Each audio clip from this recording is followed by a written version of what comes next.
नमस्कार, हरे कृष्णा दोस्तों। मैं संजय सिंगोदिया एक बार फिर से आप सब लोगों के साथ में जुड़ा हूँ आइकॉनिक नर्सिंग एकेडमी पर।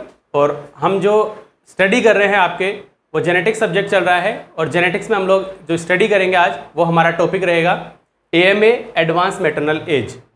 एडवांस मैटरनल एज पढ़ने से पहले मैं आप सब लोगों को सजेस्ट करूँगा कि अगर आपने हमारे चैनल को लाइक, शेयर और सब्सक्राइब नहीं किया है तो जल्दी से हमारे चैनल को लाइक, शेयर और सब्सक्राइब कर दीजिए, ताकि हमारे वीडियोज़ की जो अपडेशन है उसका नोटिफिकेशन जो है वो आपको जल्दी से जल्दी आपको मिल सके।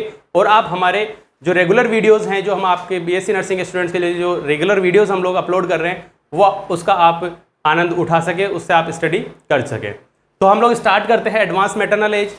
एडवांस मैटरनल एज क्या होता है? एडवांस मैटरनल एज होता है जब वुमन कंसीव करती है 30s के समथिंग, 30+ के समथिंग जब वुमन कंसीव करती है तो उसको हम लोग बोलते हैं एडवांस मैटरनल एज। इस एज को एडवांस मैटरनल एज बोला जाता है जब वुमन 30+ में जाके जब कंसेप्शन करती है तो उसको हम लोग एडवांस मैटरनल एज के नाम से जानते हैं। अब इसके कई सारे रीजन हैं।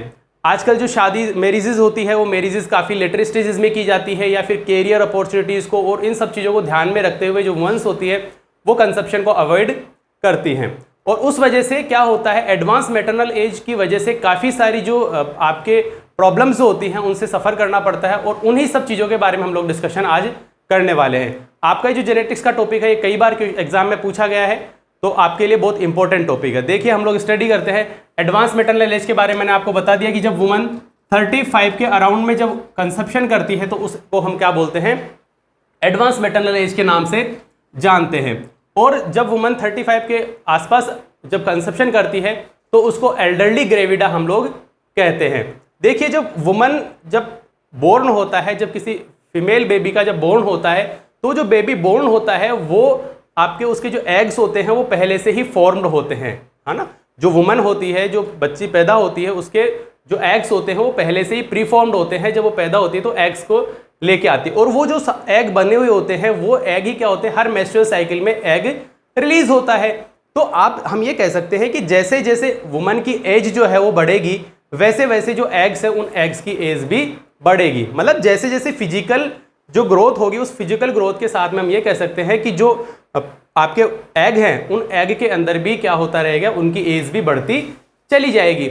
और हम ये कहते हैं कि जो एज होती है 30 के बाद में जाके क्या होता है, डिक्लाइन फेज जो होती है वो डिक्लाइन फेज स्टार्ट हो जाती है। और उस वजह से क्या होता है, जो एग्स होते हैं उन एग के अंदर कई तरह की प्रॉब्लम्स स्टार्ट हो जाती है। उनकी स्ट्रक्चर वाइज प्रॉब्लम हो सकती है, तो काफ़ी ज़्यादा कंसेप्शन में भी प्रॉब्लम आती है, और भी बहुत सारे एडवांस एज की वजह से काफ़ी ज़्यादा एडवर्स इफेक्ट यहाँ पे प्रोड्यूस हो सकते हैं। अगर हम यहाँ पे थोड़ा सा डिस्कशन करें कि आपके जो एडवांस मैटरनल एज की अगर हम बात करें, या मैटरनल एज और मैटरनल एज से रिलेटेड अगर मान लो जो कॉन्सिक्वेंसेज हैं उनको अगर हम लोग रेलिवेंट करके देखना चाहें, तो हम यहाँ पे एज, उसके बाद में जो आपके कॉन्जेनाइटल जो एबनॉर्मलिटीज़ हैं उनको, या क्रोमोसोमल एबनॉर्मलिटीज़ हैं उनकी बात करेंगे कि उनका रेशियो क्या चलता है।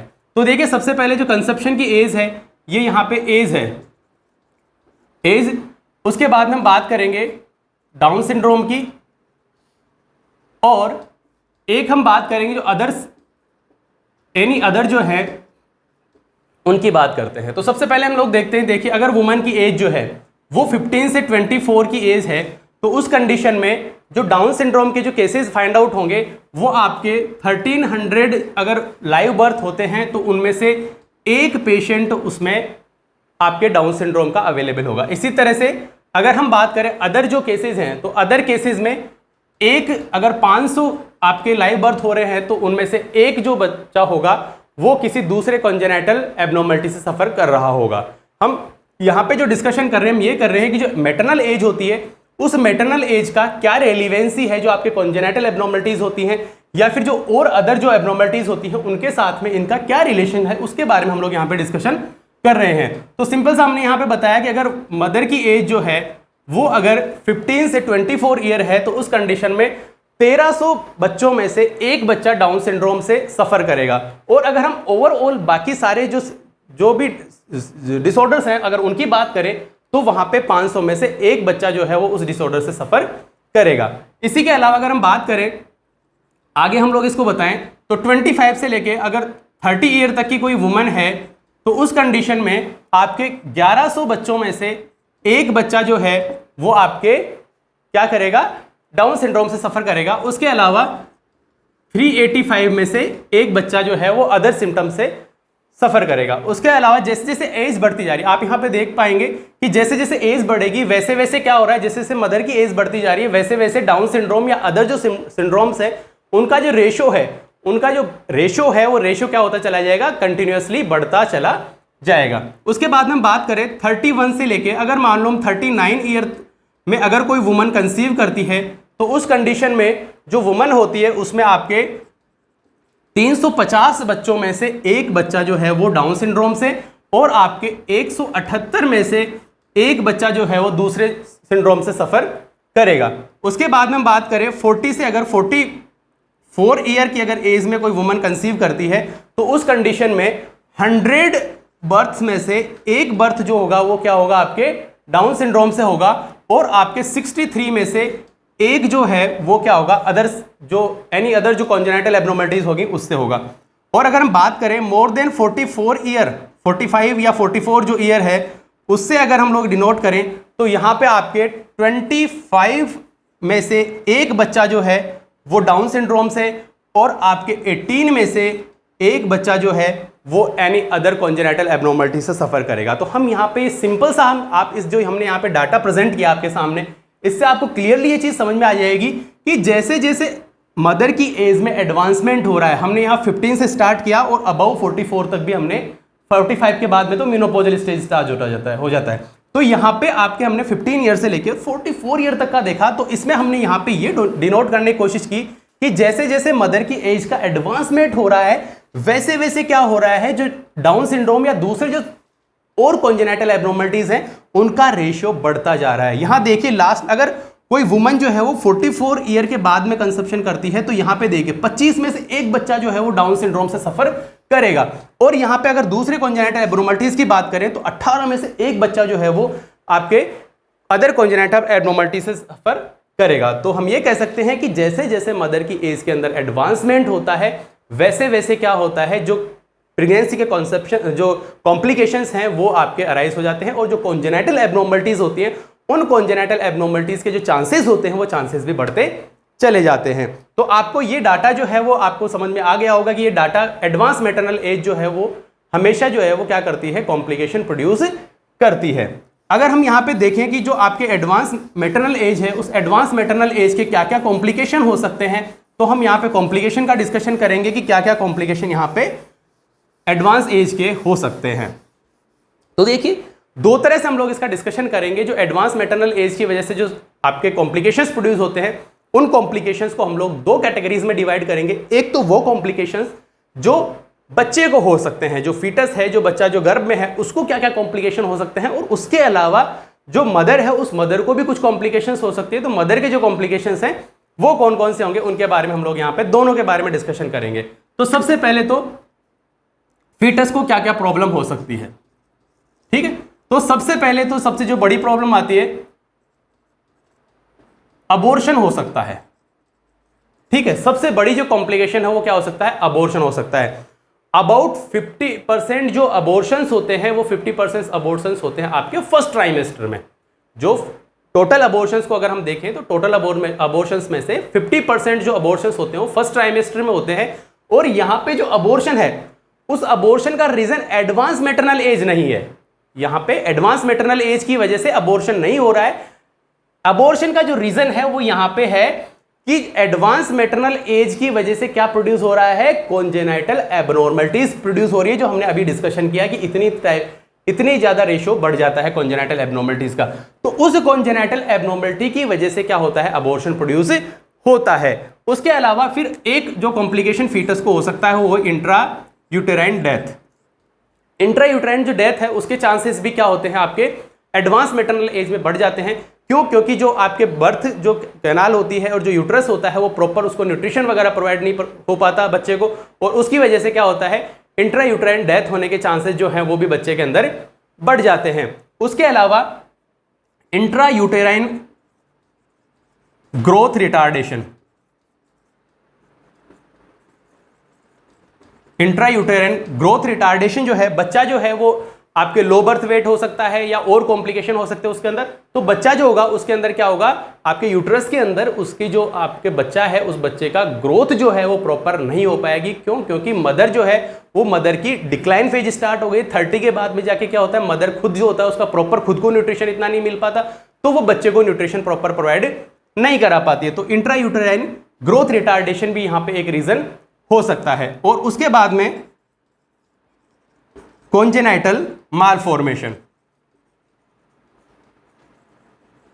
कॉन्जेनाइटल मालफॉर्मेशन का रीजन क्या है? कॉन्जेनाइटल मालफॉर्मेशन होने का रीजन ये हो सकता है कि जो आपके फोलिक एसिड जो होते हैं वो और जो बाकी जो अदर जो न्यूट्रिएंट्स होते हैं वो विटामिन मिनरल और वो सारे के सारे क्या होते हैं, जैसे जैसे एज का एडवांसमेंट हो, हमने भी बताया एज के साथ में क्या होता है, डिक्लाइन फेज स्टार्ट हो जाती है 30 के बाद में। तो उस कंडीशन में क्या होता है, मदर के खुद के जो न्यूट्रिशन होते हैं वो कम हो जाते हैं और उसकी वजह से जो फोलिक एसिड होता है उसकी कमी की वजह से क्या हो सकता है, कॉन्जेनाइटल मालफॉर्मेशन हो सकता है बच्चे के अंदर, जिसके अंदर हम लोग बोलते हैं जो स्पाइना बाइफिडा जैसी कंडीशन जो है बच्चे के अंदर प्रोड्यूस हो सकती है। तो ये ऐसी कुछ कंडीशन है जो बच्चे को अफेक्ट कर सकती है। अबॉर्शन हो सकता है, इंट्रायूटेराइन डेथ हो सकती है, उसके अलावा इंट्रायूटेराइन ग्रोथ रिटार्डेशन हो सकता है और कॉन्जेनाइटल मालफॉर्मेशन जो है बच्चे के अंदर प्रोड्यूस हो सकती है। तो ये ऐसे कई सारे हमने जो यहाँ पे डिस्कशन किया कि ऐसे कई सारी चीजें हैं जो बच्चे को अफेक्ट कर सकती हैं।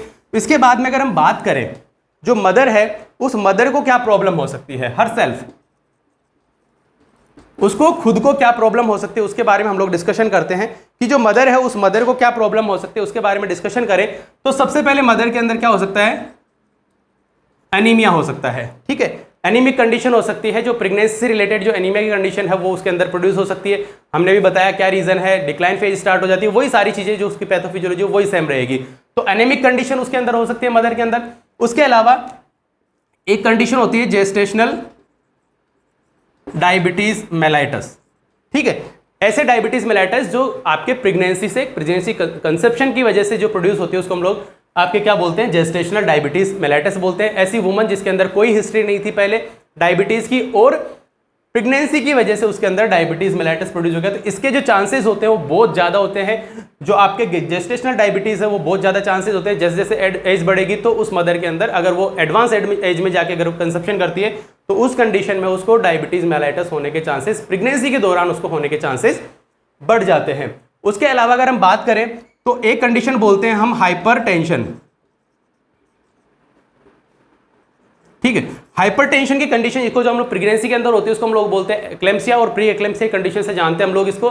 तो प्री एक्लेम्प्टिक कंडीशन और एक्लेम्प्टिक कंडीशन के चांसेस भी बहुत ज्यादा बढ़ जाते हैं क्योंकि जो ब्लड वेसल्स होती है वो उतनी इफेक्टिव नहीं होती है, उनका जो प्रेशर होता है वो सब उन सब चीजों में डिफरेंशिएशन होने की वजह से क्या होता है, मदर के अंदर क्या हो सकता है, एडवांस मैटरनल एज में क्या हो सकता है, आपके प्रेगनेंसी के इंड्यूस्ड हाइपरटेंशन भी उसके अंदर हो सकता है। तो ऐसे हमने बहुत सारी यहाँ पे चीजें यहाँ पे डिस्कशन की जो क्या करती है बच्चे को और उसकी जो मदर है उसको अफेक्ट करती है। तो जो एडवांस मैटरनल एज है उस एडवांस मैटरनल एज क्या होती है, उसके कितने कितने कॉन्सिक्वेंसेज होते हैं, कितने कितने चांसेस होते हैं, किस किस एज पे कितने चांसेस होते हैं, उसके बारे में डिस्कशन किया। उसके बाद में हमने देखा कि जो क्या क्या कॉम्प्लिकेशन इसकी वजह से प्रोड्यूस हो सकते हैं उनके बारे में डिस्कशन किया। मदर के अंदर क्या कॉम्प्लिकेशन है, बच्चे के अंदर क्या कॉम्प्लिकेशन है। अब हम एज ए नर्स हमारा वहाँ पे क्या रोल रहेगा, रोल ऑफ नर्स क्या रहेगा, आपके जो एडवांस मैटरनल एज है उस कंडीशन में अगर कंसेप्शन होता है तो उस कंडीशन में जो नर्स है उस नर्स का क्या रोल रहेगा, उसके बारे में हम लोग यहाँ पे डिस्कशन करते हैं। तो सबसे पहला जो रोल है नर्स का वो ये रहेगा कि अगर किसी ने कंसेप्शन किया है और उसकी एडवांस मैटरनल एज है तो उस कंडीशन में वो क्या करेगी, उसकी जो मेंटेनेंस ऑफ प्रेगनेंसी है उस मेंटेनेंस ऑफ प्रेगनेंसी को क्या करेगी, वो वहाँ पे मेंटेन करने का काम करेगी। उसको एजुकेशन, न्यूट्रिशन और उन सब चीज़ों के बारे में बताएगी कि आपको जैसे जो हमने यहाँ पे कॉम्प्लिकेशंस बताया उन कॉम्प्लिकेशंस को ध्यान में रखते हुए उन सब चीज़ों को वहाँ पे उसके साथ में डिस्कशन करेगी। उसके अलावा अगर एडवांस मैटरनल एज है और उस कंडीशन में प्रेगनेंसी हो रही है तो वहाँ पे प्रीनेटल जो टेस्टिंग होती है, प्रीनेटल स्क्रीनिंग जो होती है उसके बाद उसमें भी वो क्या कर सकती है, असिस्टेंस प्रोवाइड कराएगी, सपोर्ट प्रोवाइड कराएगी और साथ में ही वो जब उसकी जो एंटीनेटल जो टेस्टिंग हो रही है उस टेस्टिंग के टाइम पे वो हमेशा उसके साथ में बनी रहेगी। और अगर मान लो एनी कंडीशन में हमने कहा कि जो यहाँ पे है वो इंट्रायूटेराइन डेथ हो सकती है, अबॉर्शन हो सकता है, तो उस कंडीशन में अगर मदर जो है उस मदर को हम लोग प्रॉपर सपोर्टिव केयर प्रोवाइड कराएंगे, इमोशनल सपोर्ट उसको प्रोवाइड कराएंगे, उसको एजुकेशन प्रोवाइड कराएंगे। साथ में ही हम अगर कोई कॉन्जेनाइटल एबनॉर्मलिटी है बच्चे को, अगर प्री टेस्टिंग जो हमने की, प्रीनेटल जो टेस्टिंग की उसमें हमें पता चलता है कि सब बच्चा जो है उसके अंदर क्या है, कोई कॉन्जेनाइटल एबनॉर्मलिटी है, तो वहाँ पे हमें क्या करना पड़ेगा, उस बच्चे का एमटीपी करना पड़ेगा, मेडिकल टर्मिनेशन करना पड़ेगा उस बच्चे का। तो उस कंडीशन में भी मदर को क्या करेगी, वो साइकोलॉजिकल सपोर्ट जो है वो प्रोवाइड करवाएगी। उसके अलावा एजुकेशन उसको प्रोवाइड कराएगी अबाउट द मैटरनल एज से रिलेटेड जो कॉम्प्लिकेशंस होते हैं, उन कॉम्प्लिकेशंस के बारे में वो उसको एजुकेट करेगी कि क्या क्या कॉम्प्लिकेशन आपको हो सकते हैं। और लास्ट वन वो उसको क्या करेगी, न्यूट्रिशनल जो रिक्वायरमेंट है उसकी उस प्रेगनेंसी में, एडवांस मैटरनल एज में जो रिक्वायरमेंट होगी वो बहुत ज़्यादा होती है, सब चीज़ों की जो न्यूट्रिशस एलिमेंट्स होते हैं उनकी रिक्वायरमेंट ज़्यादा होती है, तो वहाँ पे वो न्यूट्रिशनल सपोर्ट भी उसको प्रोवाइड करवाएगी। तो ये कुछ माइनर से जो जनरल से जो आपके रोल है एक नर्स के वो यहाँ पे होते हैं जिनको उसको ध्यान में रखना चाहिए। तो ये सारा का सारा कंटेंट आपको याद रखना है, आपको लिखना है एग्जाम में अगर आपको शॉर्ट नोट पूछा जाता है तो। जो आपको ये टॉपिक मैंने आपके साथ में डिस्कशन किया है, इसके जो नोट्स हैं वो आपको वीडियो के डिस्क्रिप्शन बॉक्स में आपको अवेलेबल हो जाएंगे, वहाँ से आप डाउनलोड करके इसको अच्छे से डिटेल से और आप अच्छे से पढ़ सकते हैं। तब तक के लिए नेक्स्ट वीडियो में हम लोग मिलेंगे, तब तक के लिए आप अपना और अपने घर वालों का ख्याल रखें। हरे कृष्णा।